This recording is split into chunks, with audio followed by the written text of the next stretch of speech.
So episode 2 definitely revealed a lot about character intentions and the direction for a few characters, and provided us with quite a few Easter eggs back to Power as well. There were a few Easter eggs for Ghost, Angela and Tasha. Of course there was this: how similar did they make Effy's character look to Jukebox in Power? Now it doesn't necessarily mean she's going to be as ruthless as Juke, because let's face it, there was nobody as cold as Juke, but it is something I teased around a year ago in this video, and how we were going to find some similarities between Effy's character and Jukebox, because you could definitely tell which direction they were taking her character. So we're going to be talking about Juke and Effy, the secrets behind Mecca's character and his ghost-like traits, Kane showing that he's more than just a hothead with him making a very smart move, and Drew letting slip that it was Tariq behind course correct and how this could impact Zeke. So we're going to be breaking down some of your comments as usual in my part 2 of the recap. But of course, if you're new to the channel and you haven't done so already, then remember to smash the subscribe button if you want to see everything Power Book 2 Ghost and Power Universe related. But let's talk about Effy's character first, because she's someone who's definitely brought this edge and a bit of spice to Power Book 2 Ghost Season 2, and she is definitely a character that a lot of people were looking forward to seeing, because her time goes back to Power, where she screwed Rick over at Chote. But in this episode she showed us that she's no nonsense, she isn't afraid to hold it down when the going gets tough, and she's someone who knows how to move weight, and does this while studying as well. We saw it when Diana came back to Yale and wanted to learn from Effy. But there is still so much mystery to her character. She opened up to Tariq in Power and told her how her mom was only sober when she woke up, and she's been a mess since her brother died in a robbery gone wrong. So I'm definitely expecting to learn a bit more about Effy's character and backstory. But what we also learned today, as many of you picked up as well, just look how similar they portrayed Effy's image to Jukebox in Power. Now every single character in Power Book 2 Ghost are their own.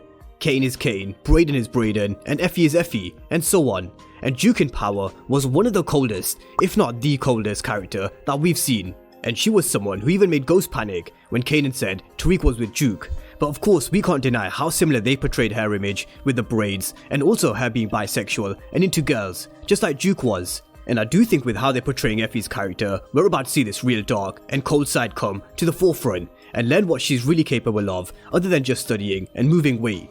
As the season goes on and as the show gets darker, I think Effy will show just what she's capable of, and how she could be a ride or die for Tariq, and who knows, maybe we could see Effy catching a body or two.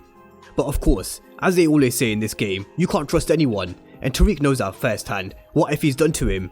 But we are soon going to hear Tariq telling Effy that she was the only one who held it down, and she is certainly going to be someone who saves Tariq and Braden, and Diana too, because as I said, she'll be teaching Diana how she sells and studies at the same time. And this leads me on to another small little connection between Power and Power Book 2 Ghost. It was actually provided by SJ Smith in the comment section. He said Diana wants to go to accounting school, which is just like Tasha did before she got married to Ghost. And it's true, Tasha dropped out to marry Ghost and didn't finish her accounting course, and she helped Ghost build his businesses, and Tasha's name was on many other books. She set up a lot of the accounts and helped with the numbers side of things. And this is exactly what Diana wants to do. She wants to go to college. She told Monet that she wants to learn, so when it comes to looking after Zeke's finances, she can. But she also has another motive. She wants to start moving on her own, and Diana really came into her own in this episode. While Monet was slipping, Diana was showing how she can move by lying to Tariq and telling him that Monet was pissed about the product that was stepped on to get Tariq to owe her a favor. Now Diana seems like she's growing, but Monet seems like she's going the opposite way.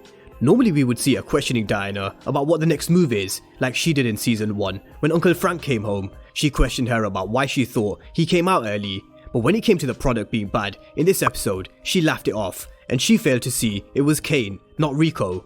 And this was definitely not the reaction that Drew and Diana were expecting, and they are definitely started to question her decision making, and it's a bit of a role reversal. We're watching Diana smarten up and learning, and who knows, maybe even take over Monet at some point. So with that being said, Diana knows Kane is the one who was behind the switch of the products. After Effy pretty much spelled it out to her, she knew Kane had everything to gain by messing with their shit. So let's talk about how Kane switched their supply, and this smart move from Kane, because he is certainly proving he's more than just a hothead. He proved to Mecca what he's capable of when he killed one of the GTG boys, but he definitely still had a lot to prove when it came to this side of the game.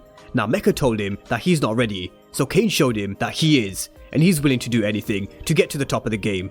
He knew Monet and the Tejadas were without a connect, and with Braden telling Tariq where he was keeping the stash, correct me if I'm wrong, I think Tariq may have even been in on the switch of the product, and he might have known all along, because he did promise Kane that he will get him back in with his family at the end of season 1, so I really wouldn't be surprised if Tariq was actually in on this.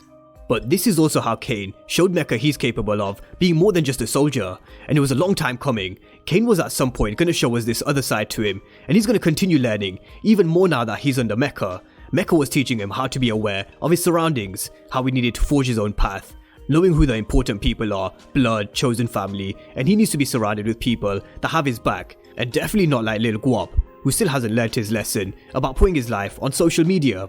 But let's talk about Mecca in a bit more detail and some more Easter eggs, and I definitely got the same vibes as Michael has. I do think he's trained in combat or has some sort of military background or just general experience in the game, because he moved way too smooth with how he just appeared behind Kane, how he dealt with Lil Guap, the constant signalling to Monet that he was back in New York by sending their love song to play outside her bar and her house, and this was definitely very Ghost-like. The two things I want to touch on is how Mecca had the love song playing for Monet, and how Ghost did the same thing with Angela when she came to Truth.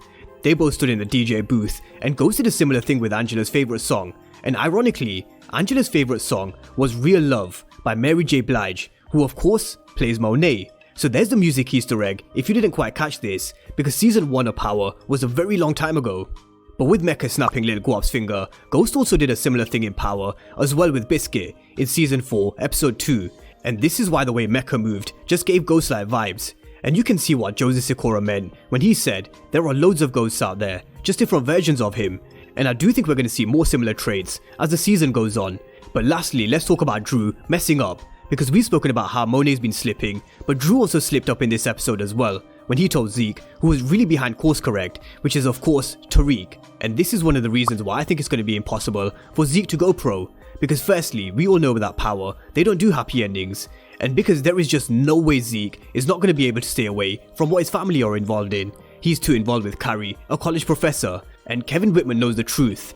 There's a girl that he was with who recorded him being taken away by Detective Whitman, and she might even blackmail Zeke or leak the video, and now he knows more than he should after Drew stupidly told him that Tariq was the one behind course correct. So for those of you who have seen the preview for episode 3, we're going to see Zeke being questioned next week, and will he be able to hold it down when they put his basketball career on the line, or is he going to tell them what he knows to save himself?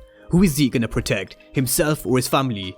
Zeke has so much to lose, as does everybody else. Monet wants out of the game, Tariq needs to look after Yaz, we've got Drew and Diana who want to live their life away from Monet's control, and Kane wants to take the streets for himself. So every single one of them have got something to lose.